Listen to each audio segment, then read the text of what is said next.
Donc, on est au chapitre 10 du Tanya, on appelle les portes de l'unité et de la émouna, ou de la foi.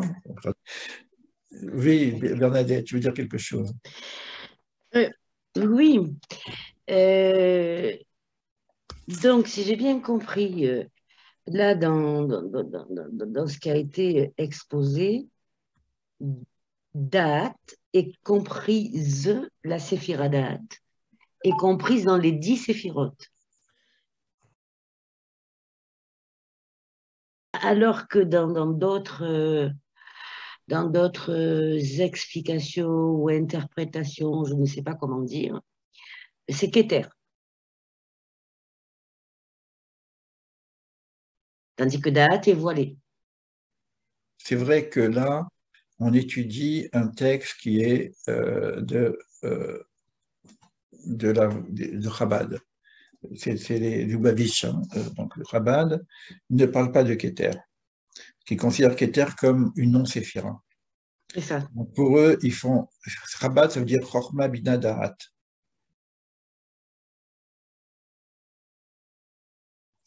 Donc ils commencent par Chorma. C'est une cabale un peu spéciale. C'est pour ça qu'elle est un petit peu difficile pour nous aussi. Euh, Nous, on a l'habitude de parler des 10 séphirotes en utilisant Keter, comme tu viens de le dire, et Da'at n'est pas une vraie séphira. C'est une forme d'harmonique. Quand tu prends deux notes, il y a une harmonique. L'harmonique, c'est un son qui correspond à la convergence de deux notes, mais ce n'est pas une note pour elle-même.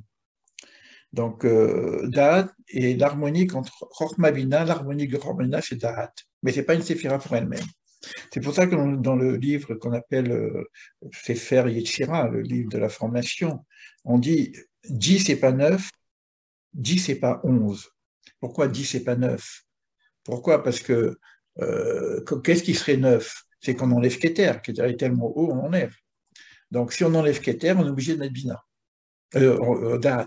Date. Quand on dit 10 c'est pas 11, maintenant si je considère Da'at comme Sephira, ben, ça m'en fait 11. Donc, si je mets Da'at, je dois enlever Keter. Donc, vous comprenez, c'est dans cette idée-là. Oui, oui, oui. Mais ce que tu Et, dis, c'est juste aussi, mais parce que c'est dans la vision des Chabad où on met Da'at comme une séphira. euh, je vais peut-être dire quelque chose qui est énorme, tu me diras. Mais ces 10 voiles en question, ces 10 vêtements qui sont 10 voiles, est-ce que ce sont aussi les 10 voiles de notre âme? On retrouve ça dans tout.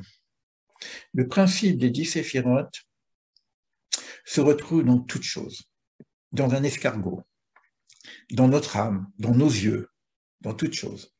C'est pour ça qu'on parle du plan de la création, donc du plan de toute chose. Notre âme aussi, oui, elle est organisée aussi selon ces 10 séphirotes. Notre corps, il est organisé selon ces 10 séphirotes. On a déjà vu ça, le bras et les jambes, etc. Donc, oui, oui, l'âme aussi. Donc, on a plusieurs strates de l'âme. On a des émotions, on a des intelligences, on a de la connaissance. Donc, tout ça, c'est également dans l'âme, évidemment. Tout ça, quand on rentre dans la Kabbale, on rentre dans le détail, c'est de plus en plus complexe. Hein. Là, on parle que de 10 séphirotes, mais après, ça se démultiplie, parce que dans 10, il y a 10, dans chacune des 10, il y a encore 10, ça va jusqu'à l'infini, des millions de séparations, jusqu'à la multiplicité. C'est le prochain chapitre, on va parler de la multiplicité des créatures. On va voir qu'il y a, donc, on a 10 séphirotes, et puis de là, on a des milliards de créatures possibles. Et ça veut dire que tout est lié. Le monde minéral, le monde animal, le monde végétal, le monde Exactement, hominal. exactement. C'est ça qui va nous amener à l'unité. Exactement. C'est ça qui va nous amener à l'unité de toutes choses. Puisque tout est géré par ce même plan, il y a un seul plan. Et tout est organisé selon ce plan. Donc tout est lié. Waouh, et comment on fait? Tout est lié. Mais ce qui est beau, si tu veux, c'est que quand on dit des choses très gentilles comme ça, mais on va le retrouver dans la Kabbale d'une façon métaphysique. Tout est lié par l'amour. Puisque la première émanation, c'est l'amour. Mais ce n'est pas le côté un petit peu violon, sentimental, etc. Il faut le voir vraiment au niveau métaphysique. C'est-à-dire c'est le premier rayon. On est des poussières de lumière, on est des poussières D'étoiles, de d'étoiles, lumière. quoi. Oui. Et tout est comme ça. C'est pour ça qu'il peut y avoir quand on rentre là-dedans, je pense qu'il y a des personnes ici qui sont très proches de cette idée-là par rapport aux expériences méditatives qu'on peut faire. On peut se sentir en union, en unité avec toute chose, avec un arbre, avec un animal, avec une plante, avec une rose. Donc cette notion-là vient faire que, quelque part, la structure, c'est la même. Donc, ce n'est pas simplement que nous sommes tous des humains et donc on est tous, on vient tous du même homme, etc. Mais on est toute chose, toute chose. Donc, tu peux vivre l'unicité de toute chose avec toute chose en même temps. Et puis, c'est intéressant parce que, bon, là, j'ai de l'eau devant moi et je vous disais que je voulais vous dire quelque chose sur l'eau.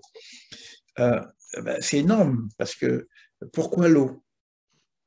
Alors, il y a la lumière, or, et puis paf, on reparle de l'eau, et puis on sépare les eaux. Alors, moi, j'avais fait quelque chose dans Amaïm, quand vous divisez le mot Amaïm, vous avez deux. Vous allez transformer ce Amaïm en Ma et Mi. Le Mi, c'est en haut, le Ma, c'est en bas. Le Mi, c'est quoi? C'est Mi et Lé, c'est qui est Dieu. Le Ma, c'est quoi? C'est l'homme. Question 45. Donc, finalement, si je vois dans cette division-là, on a l'essentiel de tout le questionnement existentiel. Et si je réponds à ça, si je sais Miele, qui est le créateur, Mahani, qu'est-ce que je suis, qu'est-ce que l'homme, j'ai toutes les réponses. Le projet divin, c'est l'homme. Et qu'est-ce que l'homme? Et le pourquoi de l'homme? Et ça, c'est plus développé, c'est plus facile pour moi, en tout cas, parce que je me sens. Moi, j'ai pris ce texte que je ne connais pas, hein, donc vous voyez bien que j'ai du mal à le découvrir en même temps, parce que ce n'est pas ma façon de travailler. Je suis beaucoup plus proche du Ramchal, qui lui, c'est un pédagogue. Là, on a les réponses d'un coup, mais Ramchal, il va décomposer tout ça d'une façon beaucoup plus pédagogique. Et ça sera beaucoup plus facile. Maintenant, c'est vrai que quand on a fait le Ramchal, on peut comprendre ces choses-là. Mais après, pour les réexpliquer, c'est pas évident. Ou c'est pour ça qu'il met la foi, la émouna. Donc, on nous met la émouna, on dit, bon, moi j'y crois, mais bon, je ne sais pas ce que ça veut dire. Alors, qu'est-ce que je peux comprendre? Ok, j'ai compris, là je suis en train de regarder une plante devant moi. Je pourrais dire, je suis la plante. Pourquoi? Parce que c'est la même structure. À l'infiniment petit, c'est la même structure. L'infiniment grand, c'est la même structure. Tu prends le cosmos, les milliards d'étoiles, c'est la même structure. D'un côté, c'est magnifique. C'est pour ça que la notion de chesed est fondamentale. Est fondamentale. Souvent, quand on ne sait pas lire, on voit chesed beaucoup plus bas. Donc, on dit que d'abord, c'est la tête, et après, c'est chesed, et après, c'est gvura. Non, c'est que le principe de chesed, il est déjà dans Keter. Keter, c'est le grand amour, carrément. Ça s'appelle d'ailleurs le grand visage. Et après, on a le petit visage. Mais bon, c'est... Élie, j'ai une question. Oui. Donc, tu disais, bon, la seule chose qu'on pourra savoir, c'est l'unité. Oui. On entend aussi, tout redeviendra un. Oui. Donc, bon, tout ça, c'est au futur. Et à la fois, je me dis, bon, Hachem, il est un. Pour l'instant, Non, c'est... tout est un depuis le départ. Voilà, donc tout est un. On ne perçoit pas cette unité. Donc, en fait, est-ce que ce décalage entre ce qui est cette unité et ce qu'on ne perçoit pas, bon, j'ai compris que c'est l'amour, mais est-ce que les 32 voies de la sagesse, est-ce que ça, je ne trouve pas le mot, est-ce que ça résout ce problème de décalage? Je pense, oui, exactement. Je pense que ça résout ce problème de décalage, puisque bon, d'abord, le 32, ça fait lèvres, ça fait le cœur.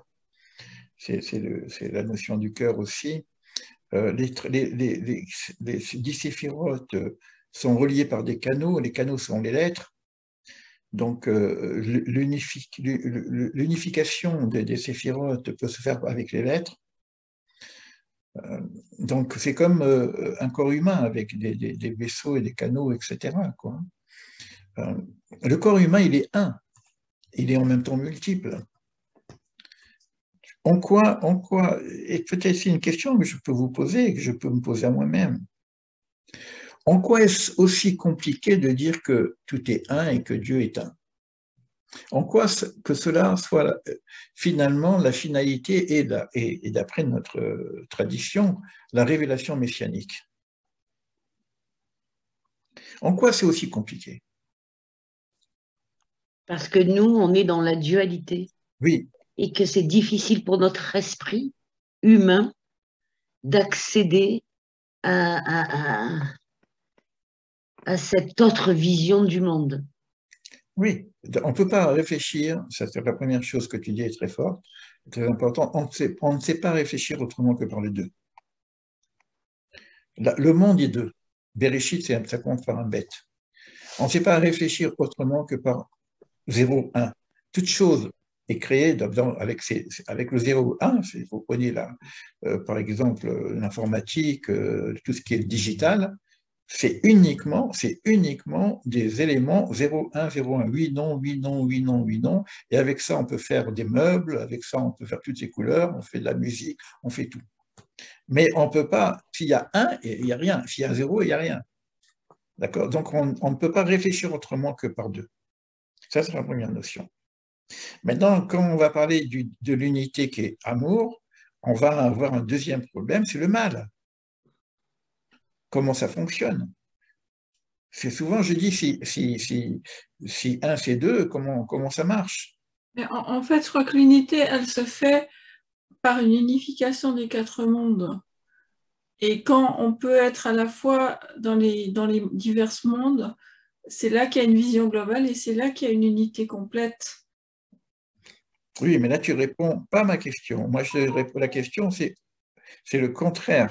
Ma question serait en quoi cela est si difficile à comprendre? C'est-à-dire que tout ce qu'on connaît sur l'unité ne serait pas vraiment l'unité, puisque ça devrait être une révélation. Tout ce qu'on a compris, tout ce qu'on essaye de comprendre, même ce qu'on a dit, le soleil, etc., on nous donne, c'est ce que nous a dit le texte aujourd'hui. Ce texte, qu'est-ce qu'il vient de me dire? Il vient de dire, je vais te donner une image pour te faire plaisir, je vais te donner un bonbon, parce que tu as besoin de manger. Donc, ok, je te donne un peu de sucre. Mais ce n'est pas ça. C'est juste une image. Donc, tout ce qu'on connaît sur cette notion d'unité, ce n'est pas l'unité, puisque c'est ce qu'on doit savoir. Alors, la question, c'est en quoi c'est difficile? Et finalement, ce que je sais de l'unité n'est pas l'unité, puisque c'est ce que je dois savoir. Alors, la première réponse que donne Bernadette, c'est qu'on ne sait pas réfléchir par un, on peut réfléchir que par deux. Donc, c'est la première. Deuxième question, deuxième problématique que j'ai posée, c'est la notion du bien et du mal. Tout le Ramchal est basé sur ça, d'ailleurs. C'est quoi le mal par rapport au bien? Donc, on est deux. Donc, si le mal, c'est bien, on a un problème par rapport à toutes les souffrances qui se passent dans le monde, la Shoah, etc. Donc, comment ça fonctionne? Donc, il y a quelque chose, et là, ce qu'on nous dit dans ce texte-là, moi, si je pouvais avoir une conclusion, la solution, c'est le 10. Je ne peux pas atteindre l'unité en tant que 1. Je dois passer par les 10 séphirotes. Parce que 10 égale 1. Et ce qui est intéressant au niveau même de l'approche kabbalistique avec les lettres, le Aleph, je ne veux pas l'atteindre. C'est le silence pur. Mais c'est le Yud, qu'il faut 10, qui va me permettre de saisir le Aleph. D'ailleurs, le Aleph, il est fait avec 2 Yud en même temps. Donc peut-être que l'idée de l'arbre de vie, c'est ça qui nous permettrait d'atteindre l'unité, de comprendre l'unité. Alors, après ce que tu viens de dire, Rachel, oui, parce que dans cette notion d'arbre de vie, il y a les 4 mondes, etc. Et dans ces 4 mondes, à chaque fois, on retrouve les 10. Donc, la mathématique spirituelle, la métaphysique de la connaissance de l'unité doit passer, en tout cas, passerait par les 10 séphirotes.